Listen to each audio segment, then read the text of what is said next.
যে কোনো নতুন অভ্যাস গড়ে তুলতে মানুষের একটু সাময়িক কষ্ট হয়, অর্থাৎ প্রথম 2 দিন, 5 দিন, 7 দিন এবং 10 দিন, অর্থাৎ প্রত্যেকটা দিন কষ্টের মাধ্যমে মানুষকে যায়। প্রতিটা দিন আপনার ডিএনএ আপনাকে নেগেটিভ সিগন্যাল দেয়, আপনার কাজটা করতে দেয় না।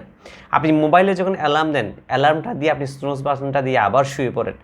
আপনার পরিবেশের সাথে আপনি চাইলে খাপ খাইতে পারেন, আপনার ব্রেইন অলওয়েজ আপনাকে নেগেটিভ সিগন্যাল দেয়, আপনাকে ওই জায়গা থেকে বের হয়ে আসতে বলে। কিন্তু এই নতুন অভ্যাসটা গঠন করার জন্য আপনার যে সাময়িক 10 দিনের যে সমস্যা, যে কষ্টটা হয়, সে 10 দিনই কিন্তু আপনার 10 মাসকে পরিবর্তন করে দেয়। আর সে 10 মাস পরিবর্তন যারা করতে পারে তাদের 10 বছর পরিবর্তন হয়।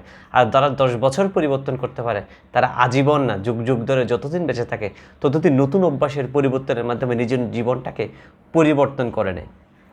তাই অবশ্যই নতুনত্বের পরিবর্তনে নিজেকে একটু কষ্ট করে খাপ খাওয়ান। আর একটু করে কষ্ট করে খাপ খাওয়াতে পারলে আগামী দিনের পরিবর্তনটা আপনারই।